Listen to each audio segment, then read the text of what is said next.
Praise the Lord. സ്തോത്രം. യേശു കർത്താവിന്റെ അത്ഭുതവും അനുഗ്രഹം ദയ സാമർത്ഥ്യമുള്ള നാമത്തിൽ ഇന്നത്തെ യേശു സമൃദ്ധി എന്നുള്ള ഈ പ്രോഗ്രാമിലേക്ക് അങ്ങേക്കും അങ്ങയുടെ കുടുംബത്തിനും സുസ്വാഗതം. आप सबको जय मसीह की. आज के यीशु में समृद्धि के इस एपिसोड में प्रभु यीशु मसीह के प्रेम भरे नाम से, दया भरे नाम से और अनुग्रह भरे नाम से मैं आप सबका स्वागत करता हूं. എന്റെ പേര് ഹരീഷ് എതിരെത്തി. ഞങ്ങൾ രണ്ടുപേരും കൂടെ യേശു കർത്താവിന്റെ സുവിശേഷ വേല ഡൽഹി അടുത്തുള്ള ഫരീദാബാദിലെ ഹരിയാന സ്റ്റേറ്റിൽ ചെയ്യുന്നു. ഞങ്ങളുടെ കുടുംബത്തിനും കർത്താവിന്റെ എല്ലാ വർക്കുകൾക്കും, temple of the most high God ചർച്ചിന്റെ എല്ലാ വർക്കുകൾക്കും, ജീസസ് കിച്ചന്, ഫാദർ ടു ഫാദർലെസ് ചർച്ചിന്റെ എല്ലാ വർക്കുകൾക്കും വേണ്ടി പ്രാർത്ഥിക്കണം. കാരണം ചർച്ച് ഒത്തിരി ചാരിറ്റബിൾ വർക്കുകൾ ഇവിടെ ചെയ്യുന്നുണ്ട്. ചർച്ച് ഒത്തിരി സുവിശേഷ പ്രവർത്തനങ്ങൾ ചെയ്യുന്നുണ്ട്. എല്ലാ ദിവസവും ട്രാക്സ് കൊടുക്കുന്നുണ്ട്. എല്ലാ ദിവസവും നമ്മുടെ ഇവാഞ്ചലിസം ടീമുണ്ട്, സ്ട്രീറ്റ് ഇവാഞ്ചലിസം ചെയ്യുന്നുണ്ട്.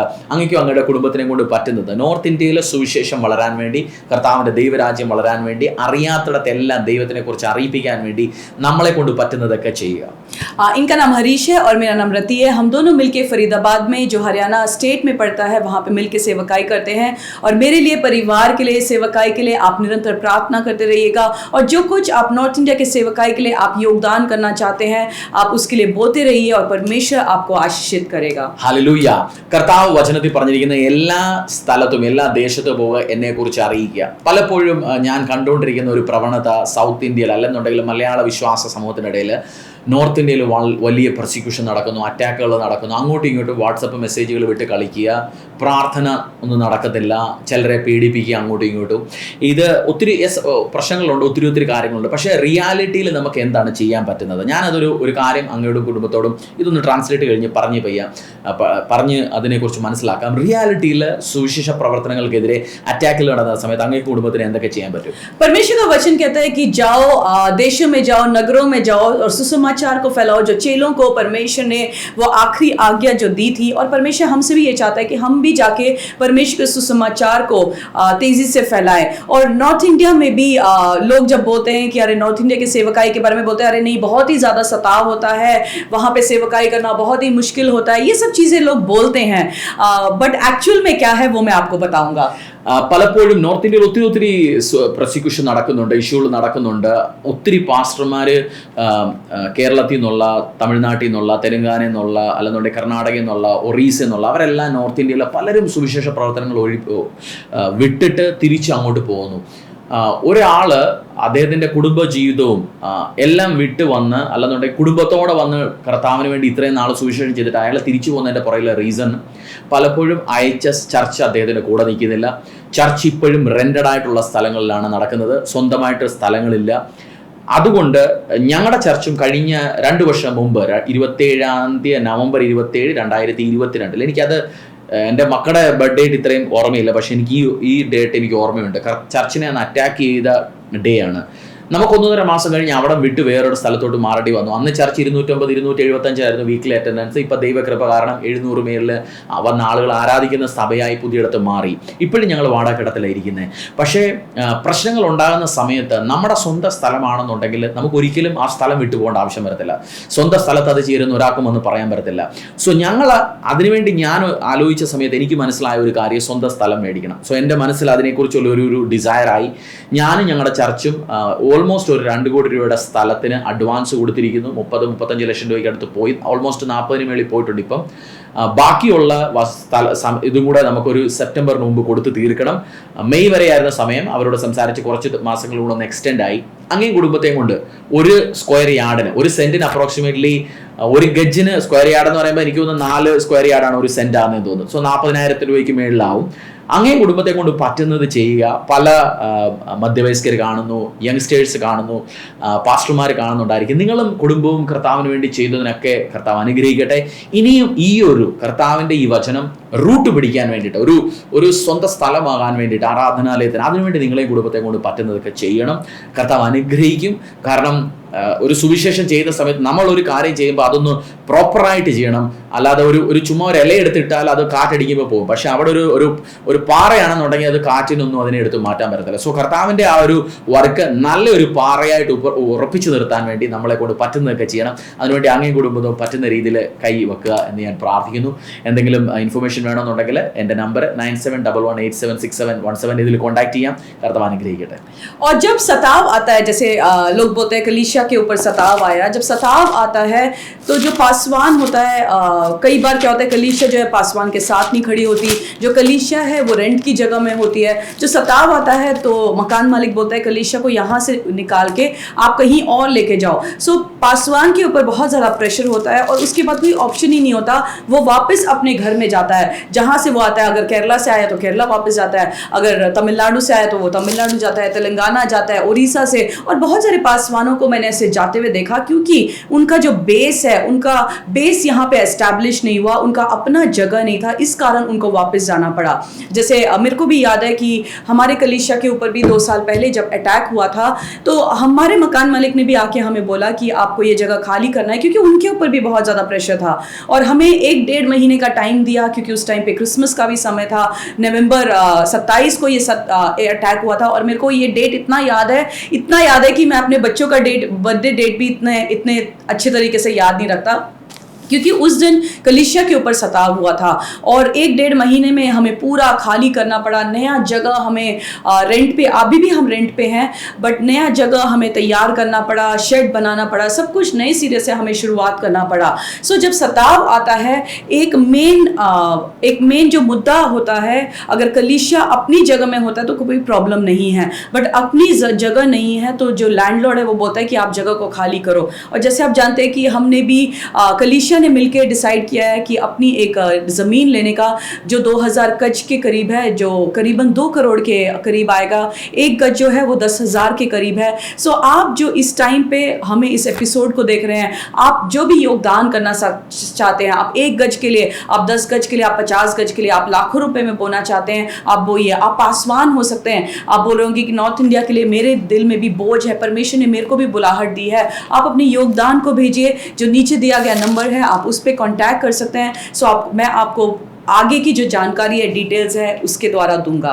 കർത്താവ് അനുഗ്രഹിക്കട്ടെ. ഇതിനു വേണ്ടിയിട്ട് മുന്നോട്ട് വക്കുക. കാരണം ഒരു ചർച്ച് ബിൽഡ് ചെയ്യാനുള്ള അവസരം പല ജനറേഷനും കിട്ടത്തില്ല. പക്ഷേ എനിക്ക് നിങ്ങൾക്കും അവസരം കിട്ടിയിരിക്കുന്നു. ഈ ചർച്ചിന് ഒരു ബിൽഡിംഗ് ആകട്ടെ, കർത്താവിൻ്റെ വർക്ക് പെർമനന്റ് ആകട്ടെ. ഇന്നത്തെ ദൈവവചനത്തേക്ക് നമുക്ക് പോവാം. और कई बार सबको ये मौका नहीं मिलता कलीसिया के निर्माण के टाइम पे बोने का। सो ये सुनहरा मौका परमेश्वर ने हमारे हाथों में दिया कि जैसे कलीसिया के निर्माण का समय है, आप भी बो सकते हैं और परमेश्वर आपको बहुत ही आशीषित करेगा। आइए मिलके आज के संदेश में चलेंगे। 1 കൊരിന്ത്യർ 2:16, Book of 1 Corinthians chapter 2 verse 16. Book of 1 Corinthians chapter 2 verse 16. കർത്താവിന്റെ മനസ്സറിഞ്ഞ് അവനെ ഗ്രഹിപ്പിക്കുന്നവൻ ആർ? നാമോ ക്രിസ്തുവിന്റെ മനസ്സുള്ളവർ ആകുന്നു. पहला कुरिन्थियों 2:16 में लिखा है, क्योंकि प्रभु का मन किसने जाना है कि उसे सिखाए, परंतु हम में मसीह का मन है। ഞാൻ കഴിഞ്ഞ എപ്പിസോഡിൽ പറഞ്ഞതെന്ന് വെച്ചാൽ spending quiet time with the Lord. കർത്താവുമായിട്ട്, ദൈവമായിട്ട്, തമ്പുരാനായിട്ട് എല്ലാ ദിവസവും രാവിലെ 1-1.5 മണിക്കൂർ ഒറ്റയ്ക്കിരുന്ന് പ്രാർത്ഥിക്കണം. അതാണ് കഴിഞ്ഞ എപ്പിസോഡിൽ നമ്മൾ പഠിച്ചത്. ഞാൻ എൻ്റെ ഈ പഠനങ്ങൾ അല്ലെന്നുണ്ടെങ്കിൽ ഞാൻ അങ്ങനെ ദൈവ സന്നിധിയിൽ ഇരിക്കുന്ന സമയത്ത്, ഞാൻ ഈ 1 കൊരിന്ത്യർ വായിച്ചുകൊണ്ടിരുന്ന സമയത്ത്, സ്റ്റഡി തുടങ്ങിയ സമയത്ത് എൻ്റെ മനസ്സിൽ ഞാൻ മുന്നിൽ കണ്ട ഒരു വചനമാണ്, നാമോ ക്രിസ്തുവിൻ്റെ മനസ്സുള്ളവർ ആകുന്നു. I have the mind of Christ. और जैसे आप जानते हैं पिछले एपिसोड में हमें परमेश्वर के साथ अपने समय को बिताने के बारे में सीखा, और क्या होता है जब हम परमेश्वर के साथ अकेले में समय बिताते हैं, ये हमने सीखा। और जैसे मैं अकेले में परमेश्वर के साथ समय बिता रहा था, और जब मैं 1 कुरिन्थियों 2:16 पढ़ रहा था, परमेश्वर ने मुझे अद्भुत रीति से एक वचन के बारे में समझाया, जो ये है कि परंतु हम में मसीह का मन है। എനിക്ക് ആ ഒരു വചനം ഞാൻ പഠിച്ച സമയത്ത് എനിക്ക് മനസ്സിലായി, എൻ്റെ ദൈവമേ, എനിക്ക് ആ ക്രിയേറ്റീവ് മൈൻഡാണുള്ളത്. കാരണം ബൈബിളിൽ ദൈവം, ജീസസ് ക്രൈസ്റ്റ് 5 അപ്പത്തിനെ കൊണ്ട് 15,000 പേരെ കൂട്ടിക്കുന്ന ദൈവം, കർത്താവ് പീറ്ററിന് ഫൈനാൻസിന് ആവശ്യമുള്ള സമയത്ത് മീൻ്റെ വായിന്ന് സ്വർണം കൊടുക്കുന്ന ദൈവം, ആ ദൈവത്തിൻ്റെ മൈൻഡ്, അദ്ദേഹത്തിൻ്റെ ക്രിയേറ്റീവ് മൈൻഡ് എനിക്കും നിങ്ങൾക്കും യേശുവിനെ അറിയാവുന്ന, സ്നാനപ്പെട്ട് ഈ കർത്താവിൻ്റെ പുറകെ നടക്കുന്ന പരിശുദ്ധാത്മാവുള്ള ഒരാൾക്ക് കൊടുത്തിട്ടുണ്ട്. ആ ഒരു റിയാലിറ്റി, ന്യൂ ക്രിയേഷൻ റിയാലിറ്റി വന്ന സമയത്ത്, ഓൾഡ് ടെസ്റ്റ്മെന്റിൽ എഴുതിയിട്ടില്ല we have the mind of God എന്ന്. ദൈവത്തിന്റെ പ്രസൻസ് വരും, തിരിച്ചു പോകും. പക്ഷേ ഇവിടെ ക്ലിയർ കട്ട് അപ്പോസ്റ്റൽ പൗലോസ് നമ്മളെ പറഞ്ഞ് മനസ്സിലാക്കിയിരിക്കുന്നത്, എനിക്കും നിങ്ങൾക്കും ദൈവം തമ്പുരാന്റെ മൈൻഡാണുള്ളത്. और जब मैं ये अध्याय पढ़ रहा था, परमेश्वर ने मुझसे बात किया कि हम में मसीह का मन है। इसका मतलब मैं, हरीश, मेरे अंदर, जब मैं यीशु में हूँ, मेरे अंदर अब मेरा नहीं बट परमेश्वर का मन है। जब आप बाइबल पढ़ते हैं, पतरस को जब पैसे की ज़रूरत थी तो परमेश्वर ने उस मछली के द्वारा, मछली के मुंह में पतरस को उस पैसा दिया, उस सिक्का दिया। और जब हम पढ़ते हैं कि जब यीशु ने चेलों को बोला कि हज़ारों लोग मेरे सामने बैठे हैं, इनको खाना खिलाना है, कहाँ से खाना खिलाएंगे, तो कुछ मछली और कुछ रोटी से परमेश्वर ने उसको मल्टीप्लाई किया और 25,000 के करीब लोगों को खाना खिलाया। सो परमेश्वर, जब हमारे अंदर परमेश्वर का मन है, हम भी चीज़ों का निर्माण कर सकते हैं जैसे परमेश्वर ने चीजों का निर्माण किया। सो हमारे अंदर भी परमेश्वर का मन है क्रिएट करने का। जब आप पुराना नियम पढ़ेंगे, पुराने नियम में यीशु का आत्मा, परमेश्वर का आत्मा उतरता था और चला जाता था। बट जब हम नया नियम पढ़ते हैं, नया नियम में आत्मा उतर के जाता नहीं है, बट आत्मा रहता है और वो स्थिर रहता है, वो जाने वाला आत्मा नहीं है। सो जो व्यक्ति यीशु में है उसके अंदर यीशु का मन आ जाता है। ഒരു നിങ്ങൾ ചിലപ്പോൾ ഒരു വ്യവസായി ആയിരിക്കും, നിങ്ങൾ പറയുന്നുണ്ടായിരിക്കും എനിക്ക് ഐഡിയ ഒന്നും കിട്ടുന്നില്ല, എൻ്റെ വ്യവസായം മുന്നോട്ട് കൊണ്ടുപോകാൻ പറ്റുന്നില്ല. സുഹൃത്തെ, ഇത് മനസ്സിലാക്കുക. ഈ സമയത്ത് ആ ഒരു റിയലൈസേഷൻ വരിക, നിങ്ങൾക്ക് ദൈവത്തിൻ്റെ ക്രിയേറ്റീവ് മൈൻഡ് തന്നിരിക്കുന്നു. ഡിപ്രഷൻ പറയുന്നു, അല്ലെന്നുണ്ടെങ്കിൽ അശാന്തി ഇല്ലെന്ന് പറയുന്ന സമയത്ത് മനസ്സിലാക്കുക, കർത്താവിന് ശാന്തി ഉണ്ടെങ്കിൽ നിങ്ങൾക്ക് ശാന്തിയുണ്ട്. യേശു കർത്താവിന് ഡിപ്രഷൻ വന്നില്ലെന്നുണ്ടെങ്കിൽ നിങ്ങൾക്ക് ഡിപ്രഷൻ വരത്തില്ല. കാരണം നിങ്ങൾ ക്രൈസ്റ്റിന്റെ മൈൻഡ്, യേശു കർത്താവിന്റെ ബുദ്ധിയും ശക്തിയും അദ്ദേഹത്തിന്റെ മനസ്സുമാണ് നിങ്ങൾക്ക് തന്നിരിക്കുന്നത്. और आप एक व्यवसाय करने वाले होंगे और आप बोल रहे होंगे कि मेरा व्यवसाय जो है वो आगे नहीं जा रहा, फलवंत नहीं हो रहा। मैं आपको ये बताना चाहता हूँ कि अगर आपके अंदर यीशु है, यीशु का मन आपके अंदर है और आपके पास अधिकार है उसको बोल के आपके व्यवसाय को आगे लेके जाने के लिए। किसी को डिप्रेशन की बीमारी है, प्रॉब्लम है, वो कह सकता है कि मैं अभी डिप्रेस नहीं हूँ क्योंकि यीशु मसीह मेरा वो डिप्रेशन में नहीं रहता था, वो परेशानी में नहीं रहता था, इसलिए मैं भी डिप्रेशन में नहीं रहूँगा क्योंकि मेरे अंदर यीशु का आत्मा है, मन है। ഞാൻ സ്കൂളിൽ പഠിച്ചുകൊണ്ട സമയത്ത് ഞാൻ ഒരു ഹിന്ദു കുടുംബത്തിൽ നിന്ന് യേശുവിനെ അറിഞ്ഞ ആളാണ്. 19 വയസ്സിൽ ആണ് ഞാൻ യേശുവിനെ അറിഞ്ഞത്. സ്കൂളിലും കോളേജിലും ഒക്കെ പഠിച്ചുകൊണ്ട് സമയത്ത് ഒരു ആവറേജ് സ്റ്റുഡൻറ്റ്, 50% മാർക്ക് മേടിച്ച് പാസ്സാകുന്ന, 20 മിനിറ്റിൽ കൂടുതൽ ഒന്നും കോൺസെൻട്രേറ്റ് ചെയ്യാൻ പറ്റാത്ത, ഒത്തിരി മെമ്മറി, ഒരാഴ്ച പഠിച്ചാലായിരിക്കും എന്തെങ്കിലും ഒരു മെമ്മറി വരുന്നത്. പക്ഷേ ഞാൻ കർത്താവിനെ അറിഞ്ഞ് വളരാൻ തുടങ്ങിയ സമയത്ത് ഒരു കാര്യം എനിക്ക് മനസ്സിലായി. എൻ്റെ വയസ്സ് കൂടുന്തോറും എൻ്റെ മെമ്മറി ഷാർപ്പാവുകയാണ്. കോംപ്ലക്സ് കാര്യങ്ങൾ മനസ്സിലാക്കാൻ പറ്റുന്നു, കോംപ്ലക്സ് തിയോളജി മനസ്സിലാക്കാൻ പറ്റുന്നു, ചിന്തിക്കാൻ പറ്റുന്നു, പല കാര്യങ്ങളും പ്ലാൻ ചെയ്യാൻ പറ്റുന്നു, 2-3 മണിക്കൂർ നിന്ന് ആളുകളെ പഠിപ്പിക്കാൻ പറ്റുന്നു, പ്രീച്ച് ചെയ്യാൻ പറ്റുന്നു. ഞാൻ നോക്കുന്ന സമയത്ത് ഇതിൽ ചേഞ്ച് ആയത് എൻ്റെ ജീന് എൻ്റെ അച്ഛൻ്റെ അമ്മയുടെയും കയ്യിൽ നിന്ന് വന്ന, ഞങ്ങളുടെ കുടുംബത്തിൽ ഡോക്ടർമാരോ എഞ്ചിനീയർമാരോ പൈലറ്റോ ഉള്ള ആ ഒരു ഹെറിറ്റേജിൽ നിന്നൊന്നുമല്ല ഞാൻ വന്നത്, അല്ലെങ്കിൽ സയൻറ്റിസ്റ്റ് ഉള്ള വലിയ പഠിത്തമുള്ള കുടുംബത്തിൽ നിന്നൊന്നുമല്ല ഞാൻ വന്നിരിക്കുന്നത്.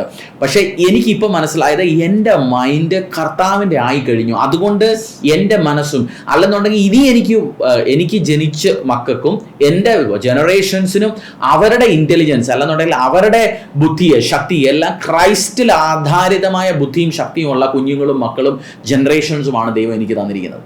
और मैं एक मसीह परिवार में मेरा जन्म नहीं हुआ, मेरा जन्म जो है एक हिंदू परिवार में हुआ। जब मैं स्कूल में था, छोटा था, मेरे को अभी भी याद है कि मेरा मेमोरी पावर बहुत ही शार्प नहीं था। 20 मिनट से ज़्यादा मैं किसी भी चीज़ में कॉन्सेंट्रेट नहीं कर सकता था। अगर मैंने पूरा हफ्ता कोई अध्याय पढ़ा उसके बाद ही मुझे कुछ याद रहता था। सो मेरा मेमोरी पावर शार्प नहीं था। बट जब मैं यीशु में आया, मैंने देखा कि मेरा जो मेमोरी है, मेरा जो स्टडी टाइम है, मेमोरी है, वो बढ़ने लग गया। क्योंकि मैंने ये चीज़ जान लिया अब क्यों मेरा चेंज हुआ। पहले जो है मेरे अंदर मेरे माता पिता का जो DNA था वो था, जो सोच था वो था। बट जब मैं यीशु में आया, अब मेरा सोच, मेरा विचार अब यीशु का हो गया। मेरा मन जो है, मेरा सोच जो है वो यीशु का हो गया। और यीशु का मेमोरी अच्छा था, शार्प था, वैसे ही परमेश्वर ने मेरा मेमोरी भी शार्प किया। अब मैं घंटों बैठ के बाइबल पढ़ सकता हूँ, मैं वचन सुन सकता हूँ, मैं किताबों को पढ़ सकता हूँ क्योंकि परमेश्वर ने मुझे वो सामर्थ्य दी है। 1 യോഹന്നാന്റെ 2:20, book of 1 John chapter 2 verse 20. അതിൽ എഴുതിയിരിക്കുന്നത്, നിങ്ങളോ പരിശുദ്ധനാൽ അഭിഷേകം പ്രാപിച്ചു സകലവും അറിയുന്നു. You have been anointed by the holy one, you have all the knowledge. और पहला यूहन्ना 2:20 में ऐसा लिखा है, परंतु तुम्हारा तो उस पवित्र से अभिषेक हुआ है और तुम सब कुछ जानते हो. അതിൻ്റെ അർത്ഥം എൻ്റെയും നിങ്ങളുടെയും അഭിഷേകം പരിശുദ്ധനായ യേശുവിൽ നിന്ന് നമുക്ക് അഭിഷേകം കിട്ടി. And you have all the knowledge. ബൈബിളിൽ പറഞ്ഞിരിക്കുന്നത്, നിങ്ങൾക്ക് നിങ്ങളുടെ ബിസിനസ്സോ ജോബോ മിനിസ്ട്രിയോ നിങ്ങൾക്ക് തന്നിരിക്കുന്ന ഏരിയ, അതിന് മുന്നോട്ട് കൊണ്ടുപോകാൻ പറ്റിയ എല്ലാ നോളജും ദൈവം ഓൾറെഡി തന്നിരിക്കുന്നു. അതാണ് ഈ ബൈബിൾ വേഴ്സിൽ എഴുതിയിരിക്കുന്നത്. ബൈബിളാണ് പറഞ്ഞിരിക്കുന്നത്, ഞാനല്ല പറഞ്ഞിരിക്കുന്നത്. കള്ളത്തരമാകാൻ ഒരു വഴിയുമില്ല. കാരണം ബൈബിൾ പറഞ്ഞിരിക്കുന്നത് I am not a human to lie. ഞാൻ മനുഷ്യനല്ല കള്ളത്തരം പറയാൻ, ഞാൻ ദൈവമാകുന്ന കർത്താവാകുന്ന തമ്പുരാനാണ്. സോ എനിക്കും നിങ്ങൾക്കും യേശുവിനെ അറിയാവുന്ന എല്ലാവർക്കും പുതിയ നിയമത്തിനെ കൂടെ യേശുവിൽ അറിഞ്ഞിരിക്കുന്ന എല്ലാവർക്കും അഭിഷേകവും നോളജും ദൈവം ഹാൻഡ് ഓവർ ചെയ്തിരിക്കുന്നു. और इसमें लिखा है कि परमेश्वर ने, उस पवित्र परमेश्वर ने हमारा अभिषेक किया है ताकि हमारे अंदर वो पूरा ज्ञान हमें मिल सके. सो आपने ये समझना है कि आपका अभिषेक कोई आम व्यक्ति ने नहीं किया, बट परमेश्वर, आप जो पवित्र है उस परमेश्वर ने हमारा अभिषेक किया है और हमें सारा ज्ञान, सारा नॉलेज, सारा बुद्धि हमें दिया है. കൊളോസ്യരുടെ അധ്യായം 3:10 എഴുതിയിരിക്കുന്നത്, കൊളോസ്യർ അധ്യായം, ബുക്ക് ഓഫ് കൊളോഷ്യൻ ചാപ്റ്റർ 3:10, തന്നെ സൃഷ്ടിച്ചവന്റെ പ്രതിമ പ്രകാരം പരിജ്ഞാനത്തിനായി പുതുക്കം പ്രാപിക്കുന്ന പുതിയ മനുഷ്യനെ ധരിക്കുന്നുവല്ലോ. And have put on the new self which is being renewed in the knowledge and after the image of its creator. और कोलोस्सी की किताब 3:10 में लिखा है, और नए मनुष्य तत्व को पहन लिया है जो अपने सृजनहार के स्वरूप के अनुसार ज्ञान प्राप्त करने के लिए नया बनता जाता है. കർത്താവ് വചനത്തിൽ എഴുതിയിരിക്കുന്നത് യേശുവിന്റെ ക്രിയേറ്റർ സൂര്യനെയും ചന്ദ്രനെയും താരാഗണങ്ങളെയും വെള്ളത്തിൽ നടക്കുന്ന മീനിനെയും ചെറിയ മീൻ മുതൽ തിമിംഗലത്തിനെ വരെയും മുതല കരയിലും വെള്ളത്തിലും നടക്കാൻ പറ്റിയ മുതലയെയും എഴഞ്ഞു നടക്കുന്ന പാമ്പിനെയും വെള്ളത്തിലും കരയിലും നടക്കാൻ പറ്റുന്ന പാമ്പിനെയും കരയിലും വെള്ളത്തിലും ജീവിക്കാൻ പറ്റുന്ന ആമയെയും താഴെ എഴഞ്ഞു നടക്കുന്ന പാമ്പിനെയും പറന്നു നടക്കുന്ന പറവകളെയും നാല് കാലിൽ നടക്കുന്ന നാൽക്കാലികളെയും 2 കാലിൽ നടക്കുന്ന നമ്മളെയും ചെറിയ ബാക്ടീരിയയെയും വലുതിനെയും ഇത്രയും കാണുന്ന സസ്യങ്ങളെയും പൂവുള്ളതിനെയും അതിനെയും നമ്മൾ ഭൂമി ഒന്ന് നോക്കിയാൽ മതി ക്രിയേറ്ററെ മനസ്സിലാവും. പറയുന്ന ആ ക്രിയേറ്ററുടെ നോളജിൽ നിങ്ങൾ എല്ലാ ദിവസവും റിന്യൂ ആയിക്കൊണ്ടിരിക്കുക. അതൊന്നും ആണ് മനസ്സിലാകുന്ന സമയത്ത് മനസ്സിലാവും, മൈ ഗോഡ്, എൻ്റെ ബുദ്ധി പഴയ ആയിക്കൊണ്ടിരിക്കുക എന്നല്ല പറയുന്നത്, യു ആർ റിന്യൂയിങ്. എല്ലാ ദിവസവും പുതുക്കം പ്രാപിച്ച് പുതുക്കി പോളിഷ് ചെയ്തുകൊണ്ടിരിക്കുന്ന ബുദ്ധിയാണ് എനിക്ക് നിങ്ങൾക്കും യേശുവിനെ അറിയുന്ന സമയത്ത് കിട്ടുന്ന കാര്യമായി പറയുന്നത്. और जैसे यहाँ वचन लिखा है, जो परमेश्वर जो सृजनहार है, सृजनहार मतलब जब आप सृष्टि को देखते हैं, परमेश्वर ने हर एक सृष्टि को रचाया है. जो हम पक्षियों को देखते हैं, परमेश्वर ने पक्षियों को रचा. जो मछलियां हैं पानी के अंदर जो तैरती है, उनको परमेश्वर ने रचाया. छोटे से लेकर बड़े तक छोटी मछलियां हैं, उनको परमेश्वर ने बनाया. जो क्रोकोडाइल है उनको परमेश्वर ने बनाया. जो 4 पैर वाले जानवर है उनको परमेश्वर ने बनाया. जो 2 पैर वाले हम लोग हैं उसको परमेश्वर ने बनाया. मोर को परमेश्वर ने बनाया. जो छोटे बैक्टीरिया है जो हम अपने आंखों से नहीं देख सकते, जो साइंटिस्ट है वो अलग अलग यंत्रों के द्वारा देखते हैं, उसको परमेश्वर ने रचाया. जो चीजें हम आंखों से देखते हैं और आंखों से नहीं देख सकते, हर एक चीज को परमेश्वर ने बनाया. और यहाँ वचन कहता है परमेश्वर जो सृजनहार है उसने अपने स्वरूप के अनुसार हमें वो ज्ञान दिया और उसको रिन्यू करता रहता है, उसको नया बनाता रहता है. सो जब आप समझते हैं नए नियम के अनुसार जो न्यू क्रिएशन है उसके बारे में हम समझेंगे, जो परमेश्वर ने हमें अपने स्वरूप में बनाया, हमें वो ज्ञान और वो नॉलेज और वो बुद्धि दिया. और वो बुद्धि नॉलेज क्या है, वो हमें हमेशा नया करता रहता है, हमें पॉलिश करता रहता है, हमें एक परफेक्ट व्यक्ति बनाता है. ഹല്ലേലൂയ. ഇത് കൂടാൻ നമുക്ക് ചെയ്യേണ്ട ഒരു കാര്യം എന്ന് വെച്ചാൽ അന്യഭാഷയിൽ ഇരുന്ന് പ്രാർത്ഥിക്കണം. എല്ലാ സമയത്തും അന്യഭാഷ പ്രാർത്ഥിക്കുന്ന സമയത്ത് കർത്താവിൻ്റെ ആ നോളജ് എല്ലാം പുറത്തോട്ട് വന്നുകൊണ്ടിരിക്കും. നമ്മുടെ ഉള്ളിലുള്ള പരിശുദ്ധാത്മാവ് ഇതെല്ലാം വിളിച്ച് പറഞ്ഞുകൊണ്ടിരിക്കും, ഇന്ന കാര്യങ്ങൾ ചെയ്യുക. നമ്മൾ അന്യഭാഷ പ്രാർത്ഥിച്ച് കുറച്ച് നേരം ഇരിക്കുന്ന സമയത്ത് നമ്മുടെ മനസ്സ് ഇതെല്ലാം ഇൻ്റർപ്രിറ്റ് ചെയ്യാൻ തുടങ്ങും. സോ അന്യഭാഷ പ്രാർത്ഥിച്ച് കഴിയുന്ന സമയത്താണ് പല ഐഡിയകൾ വരുന്നത്, പല കാര്യങ്ങൾ ഇന്നത് ചെയ്യണം. സോ ഓൾറെഡി അത് ഇൻ്റർപ്രിറ്റ് ചെയ്യാൻ തുടങ്ങും. ഇൻ്റർപ്രിറ്റ് ചെയ്യുന്നതെന്ന് വെച്ചാൽ എക്സാക്ട്ലി വേർഡ് ടു വേർഡ് അല്ല, സ്പിരിറ്റ് പറഞ്ഞ കാര്യങ്ങളെല്ലാം ആ സ്പിരിറ്റ് തന്നെ നമ്മളെ ഇൻ്റർപ്രിറ്റ് ചെയ്യും. അതൊറ്റയ്ക്ക് സമയത്ത് അന്നേരമാണ് തോട്ടുകളും കാര്യങ്ങളും വരുന്നത്. പലപ്പോഴും നമ്മൾ അറ്റൻഷൻ കൊടുക്കാത്തതുകൊണ്ട് മൊബൈലിൽ നമ്മുടെ അറ്റൻഷൻ എടുത്തുകൊണ്ട് പോകും, നമ്മൾ അവരുമായിട്ടൊക്കെ സംസാരിക്കുന്നത്. സോ 1/4 മണിക്കൂർ അല്ലെങ്കിൽ 1 മണിക്കൂർ അന്യഭാഷ പ്രാർത്ഥിച്ചിട്ട് കുറച്ച് നേരം ഇരിക്കുന്ന സമയത്ത് ഇതെല്ലാം ട്രാൻസ്ലേറ്റ് ആയി തുടങ്ങും. സോ ഇതെല്ലാം ചെയ്യുന്ന സമയത്ത് നമുക്കതിനെ ബിൽഡപ്പ് ചെയ്തുകൊണ്ടിരിക്കുക. और उसके लिए आपको डेली परमेश्वर की संगति में बैठना है और अन्य भाषा में प्रार्थना करना है. अन्य भाषा में आप प्रार्थना करेंगे तो परमेश्वर की आत्मा में आप बात करें और परमेश्वर नई नई चीज़ों को, नए नए प्रकाशन को आपको देता रहेगा, आपको नया बनाता रहेगा, आपको पॉलिश करता रहेगा. इसीलिए अन्य भाषा में प्रार्थना करना है.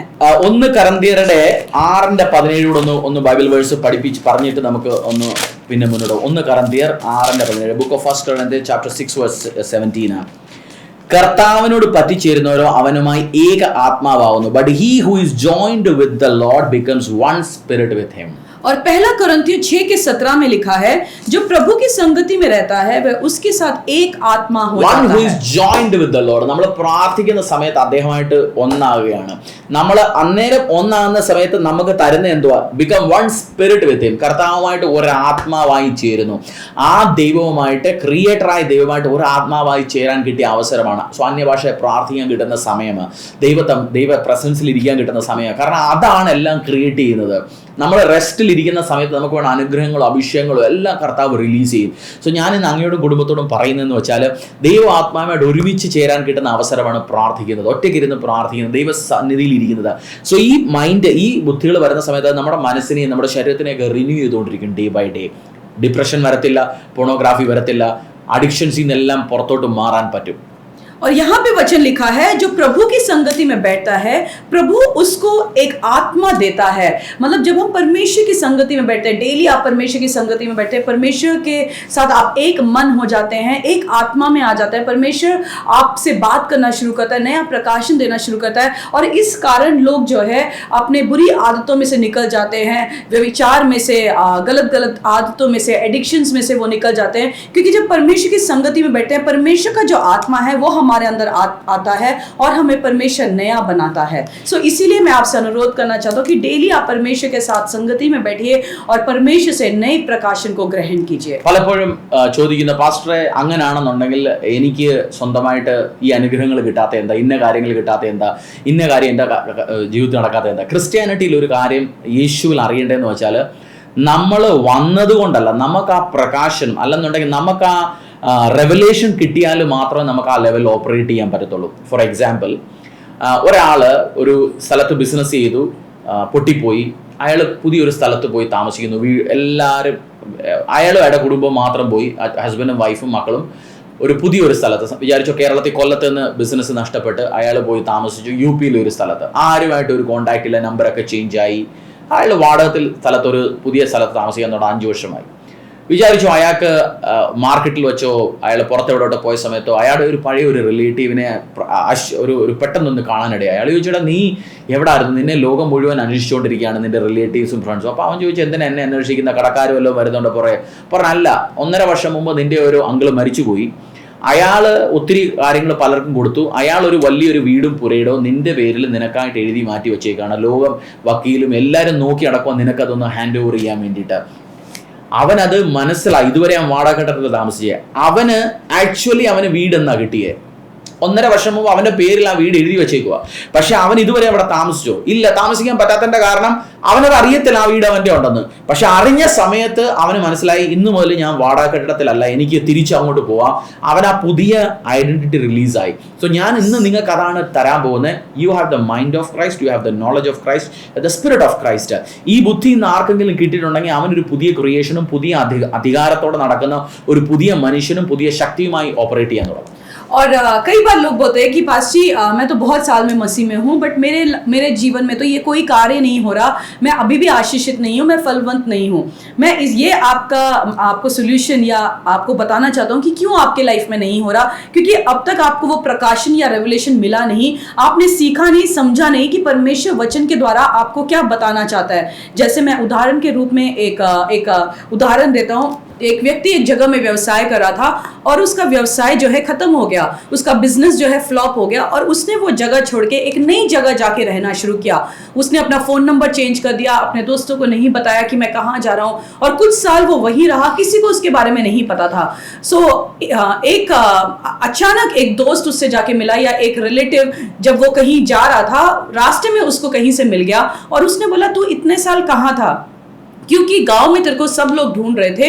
और मैं ये तेरे को बताना चाहता हूँ कि तेरे एक रिश्तेदार ने तेरे लिए एक मकान रजिस्टर करके रखा है, और वो 1.5 साल पहले रखा था, बट तब से लोग तुझे ढूंढ रहे हैं और तू कहीं से मिल नहीं रहा है. उस व्यक्ति के लिए जो मकान का जो रजिस्ट्री था वो 1.5 साल पहले हो गया था, बट उस व्यक्ति को पता ही नहीं था क्योंकि उसको वो अज्ञान था उस बारे में। उसने अपने आप को वहां से दूर कर दिया, अपने दोस्तों से दूर कर दिया, वो अकेले में चला गया और वो अज्ञान था उस सच्चाई के बारे में, उसके नाम पे कोई चीज रजिस्टर हुआ है। उसी प्रकार परमेश्वर ने हमारे लिए बहुत सारी चीजों को रजिस्ट्री कर रखी है और लोग अज्ञान होते हैं। बट जब आप बाइबल पढ़ेंगे आपको पता होता है कि परमेश्वर ने आपके लिए, आपके लाइफ के लिए, आपकी मिनिस्ट्री के लिए, आपके व्यवसाय के लिए, आपके पर्सनल लाइफ के लिए क्या क्या चीजों की ऑलरेडी रजिस्ट्री कर रखी है। जब आपको ज्ञान मिलेगा आप उस ज्ञान को ले सकते हैं, प्रोक्लेम कर सकते हैं, घोषणा कर सकते हैं, वो आपका हो जाएगा। അനുഗ്രഹിക്കപ്പെട്ട ഒരു ദിവസമായിരിക്കട്ടെ അങ്ങേക്കും കുടുംബത്തിനും ഞങ്ങൾക്കും കുടുംബത്തിനും വേണ്ടി പ്രാർത്ഥിക്കാം. 1-2 അനൗൺസ്മെന്റുകളുണ്ട്, അതോടെ കേൾക്കാം. Blessings on U. Praise the Lord, hallelujah, സ്തോത്രം. യേശു കർത്താവിന്റെ അത്ഭുതം അനുഗ്രഹമുള്ള നാമത്തിൽ ഇന്നത്തെ അനുഗ്രഹം നിറഞ്ഞ ഒരു ദിവസമാണ് അങ്ങയും കുടുംബവും നയിക്കുന്നതെന്ന് ഞാൻ വിശ്വസിക്കുന്നു. ഞങ്ങള് ചർച്ച് അങ്ങയും ഞാനും നമ്മൾ പ്രാർത്ഥിച്ചുകൊണ്ടിരിക്കുന്ന ഒരു വിഷയമായിരുന്നു. വളരെ കാലം കൊണ്ട് ചർച്ചിന് ഇവിടെ സ്വന്തമായിട്ടൊരു സ്ഥലം വേണം. അതിനുവേണ്ടി ഞങ്ങൾ കഴിഞ്ഞ ഫെബ്രുവരി 13 17 ലക്ഷം രൂപ അഡ്വാൻസ് കൊടുത്തു. 1,80,00,000 സ്ഥലം. രജിസ്ട്രേഷൻ എല്ലാം കൂടെ ഒരു 2 കോടി രൂപയ്ക്ക് അടുത്താവും. അങ്ങും കുടുംബം ഇതുവരെ തന്ന എല്ലാ പ്രാർത്ഥനകൾക്കും സഹായ സഹകരണങ്ങൾക്കും നന്ദി. എൻ്റെ പ്രാർത്ഥനയാണ് കർത്താവും കുടുംബവും അങ്ങ് ദൈവം അങ്ങ് അനുഗ്രഹിക്കട്ടെ എന്നും അനുഗ്രഹം നിറഞ്ഞ ദിവസങ്ങളിലേക്ക് മുന്നോട്ട് കൊണ്ടുപോകട്ടെ എന്നും. ഞങ്ങൾ ഇന്ന് ആഴ്ചയിൽ നമ്മൾ അടുത്ത ആഴ്ച ഒരു 30 ലക്ഷം രൂപ കൂടെ കൊടുക്കണം അവർക്ക്. ഒരു 10 രൂപയ്ക്ക് അടുത്തായി, 20 രൂപയും കൂടെ എടുത്തുണ്ട്, 11 ലക്ഷം രൂപ അടുത്ത്. ബാക്കി ഒരു 19 ലക്ഷം രൂപ കൂടെ അടുത്ത ആഴ്ചകളിൽ കൊടുക്കണം. അതിനുവേണ്ടി പ്രാർത്ഥനാ സഹായം ചോദിക്കുന്നു. അങ്ങേയും കുടുംബത്തെ കൊണ്ട് പറ്റുന്നതൊക്കെ ചെയ്യുക. ഞങ്ങൾക്ക് പിന്നെ അത് ഫൈനൽ പേയ്മെന്റ് അടുത്താണ് കൊടുക്കേണ്ടത്. ഞങ്ങൾ എല്ലാ ആഴ്ചയിലും ഒരു ദിവസം വരും, ഇവിടെ പ്രാർത്ഥിക്കും. ഇതുവരെ തന്ന എല്ലാ കുടുംബങ്ങളെയും ഓർത്ത് പ്രാർത്ഥിക്കും. സോ ഇന്നും പ്രാർത്ഥിക്കുന്ന അങ്ങേക്കും കുടുംബത്തിനും വേണ്ടി അനുഗ്രഹം നിറഞ്ഞ ഒരു ദിവസമാകാൻ വേണ്ടി പ്രാർത്ഥിക്കുന്നു. എല്ലാ അഭിഷേകങ്ങളും വരട്ടെ. സോ ഇവിടെ നോർത്ത് ഇന്ത്യയിലെ കർത്താവിന്റെ ഒരു ദൈവഭവനം വരട്ടെ, അതിനുവേണ്ടി ഞാൻ പ്രാർത്ഥിക്കുന്നു. കർത്താവിയുടെ ഒത്തിരി മരങ്ങളുള്ള ഗ്രീനറി ഉള്ള ഒരു സ്ഥലമാണല്ലോ. എൻ്റെ പ്രാർത്ഥനയാണ് കർത്താവെ ഈ കാര്യത്തിന് വേണ്ടി വിതയ്ക്കുന്ന എല്ലാ കുടുംബങ്ങളുടെയും ജീവിതവും നല്ല ഹരിതാഭമായി മാറാൻ വേണ്ടി ഞാൻ പ്രാർത്ഥിക്കും. കർത്താവെ സുന്ദരമാക്കി മാറണേ. കുടുംബങ്ങളെ, ബിസിനസ്സിനെ, വ്യവസായങ്ങളെ എല്ലാം അതിനുവേണ്ടി അനുഗ്രഹിക്കുന്നു, പ്രാർത്ഥിക്കുന്നു. എല്ലാ പ്രാർത്ഥനകളും എല്ലാ അനുഗ്രഹങ്ങളും കർത്താവ് യേശുവിന്റെ നാമത്തിൽ അങ്ങേക്കും കുടുംബത്തിനും മേളിൽ പറയുന്നു. അനുഗ്രഹം നിറഞ്ഞ ദിവസങ്ങളായിരിക്കട്ടെ. ഈ ദിവസങ്ങളിൽ ഞങ്ങളെയും കുടുംബത്തെ ഓർക്കണം, പ്രാർത്ഥിക്കണം. നോർത്ത് ഇന്ത്യയിലെ ഈ സുവിശേഷ പ്രവർത്തനത്തിന് വേണ്ടിയിട്ട് ഒരു പെർമനന്റ് ആയ ഒരു സ്ഥലം വരാൻ വേണ്ടി ഞങ്ങൾ എടുത്തിരിക്കുന്ന സ്റ്റെപ്പ് കർത്താവ് തമ്പുരാൻ സ്വർഗത്തിൽ നിന്ന് സഹായങ്ങൾ അയച്ചു തന്ന് നമ്മളെല്ലാവരും കൂടെ ചെന്ന് നിന്ന് ഇത് ചെയ്യുമെന്ന് ഞാൻ വിശ്വസിക്കുന്നു. വളരെ പെട്ടെന്ന് തന്നെ ഡെഡിക്കേഷൻ ചെയ്യാൻ വേണ്ടിയിട്ട്, വളരെ പെട്ടെന്ന് തന്നെ ഇവിടെ നിർമ്മാണം തുടങ്ങാൻ വേണ്ടിയിട്ട് കർത്താവ് വഴികളെ തുറക്കട്ടെ എന്ന് പ്രാർത്ഥിക്കുന്നു, അനുഗ്രഹിക്കുന്നു യേശുവിന്റെ നാമത്തിൽ തന്നെ. ആമേൻ, ആമേൻ. Blessings on you. Thank you so much.